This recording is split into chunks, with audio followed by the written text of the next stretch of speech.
ਮੈਂ ਤਾਂ ਬਹੁਤ ਸੋਹਣੇ ਔਰ ਸਿਲੈਕਟਡ ਵਰਡਸ ਤੁਸੀਂ ਸਾਨੂੰ ਦੱਸੇ ਹੈ ਤੇ ਉਸ ਤੋਂ ਪਹਿਲਾਂ ਸਰਦਾਰ ਤੋਪ ਸਿੰਘ ਜੀ ਨੇ ਬੜਾ ਅੱਛਾ ਕੀਰਤਨ ਕੀਤਾ। ਇੱਕ ਦੋ ਚੀਜ਼ਾਂ ਜਿਹੜੀਆਂ ਸੋਚਣ ਵਾਲੀਆਂ ਹੁੰਦੀਆਂ ਆ ਕਿ ਇਹ ਸਾਰੇ ਕੰਟੈਕਸਟ ਕਸ਼ਮੀਰੀ ਪੰਡਤ ਹੀ ਕਿਉਂ? Hinduism was in full India, so why only Kashmiri Pandits? The reason behind that is because they were most developed in terms of their learning about Hinduism, and they were considered the present day leaders of Hinduism. But the second question is that why Guru Tegh Bahadur Ji? They could have gone to anybody else.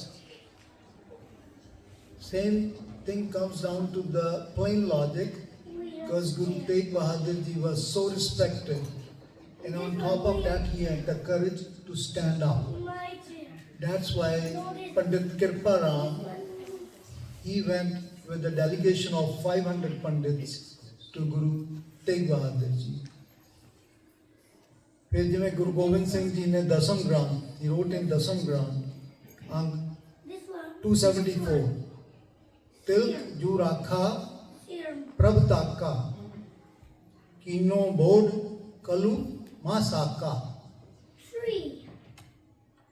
उन्होंने ये दस्या है गुरु Govind Singh ji he said that तिलक ते जंजू the राखा प्रभ ताका. The tilak was considered to be the sacred thing about Hindus, and same thing with Janau. Like every religion has their own things, and those two things are most sacred in Hinduism. Aurangzeb had a very this policy. This is going back to 1675 when he was at his peak. He wanted to convert whole India into one religion, and obviously that religion would be Islam.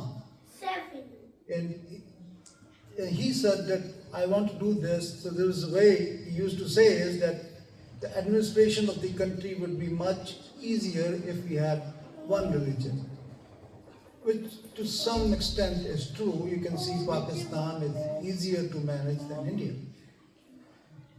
So that was his logic.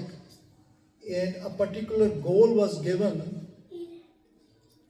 in all over India that you have to convert so many Hindus into Islam every day. And they were rewarded accordingly, massively. And then when Guru Tegh Bahadur Ji was selected, or Pandit Ji went to them, and Guru Tegh Bahadur Ji had to go to Delhi. He goes there. His rationale was to talk to Aurangzeb. Let me convince him that this is not the right way to do it. Hinduism was 85% at that time, or even more. That how could you convert all of them into Islam, and on top of that, it's not the right thing to do. But Aurangzeb, being Aurangzeb, another thing to go behind this is what was that philosophy. Aurangzeb was a Mongol. By his heritage, he was a Mongol, and Mongols are a tribe. More than the Islamic philosophy, it was the Mongol philosophy. And they had three things. First thing is, anybody they wanted to convert to Muslim, convert to Islam. Second thing is, if you don't convert, show us some karamat. Karamat is things which cannot be proven on a practical ground, meaning out of the world we call it. That's karama. So first is either become a Muslim. Second is, if you can't become a Muslim, show us a karama. And the third thing obviously is be killed.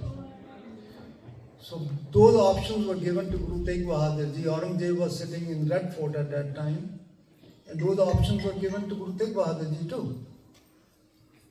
But Guru Tegh Bahadur Ji, the mind was already made. So he did not, and that was the result of his beheading, which happened in Chandni Chowk, as we all know, because Chandni Chowk at that time was a Kotwali. Kotwali is the police station. So that was the historical context on why these things happened.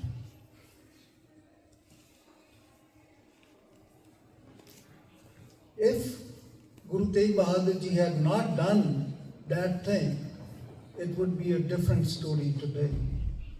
I don't want to say that most of the India would be Islamic.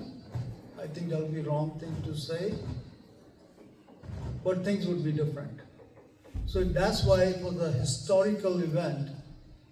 And don't forget, on the same day, Gurta Gaddi was given to Guru Gobind Singh. He was only 9 years old. And the third thing is, the cremation of Guru Tegh Bahadur Ji happened at two places. His head was in Anandpur and his body was in Delhi.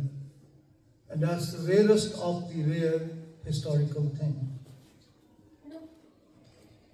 And at age of 9, Guru Gobind Singh Ji became our 10th Guru. And I think that was the day when Sikhism changed its nature. It must have impacted him so much, and that's why whatever we are today is because of that day, whatever happened that day. So there's a big importance to this day in both ways: sacrifice of Guru Tegh Bahadur Ji and Guru Gobind Singh Ji becoming our 10th Guru. I don't want to take more of your time. Today's langar is by Neeraj Sama and his wife Charu Sama for their daughter's birthday, Niana. So our heartiest of blessings to Niana. Vaheguru te Guru te hamesha barkat rakhe, te our blessings. ਹੁਣ मैं सरदार संतोख सिंह ਨੂੰ request करदा कि अपना कीर्तन जारी रखन। वाहिगुरू जी का खालसा, वाहिगुरू जी की फतेह।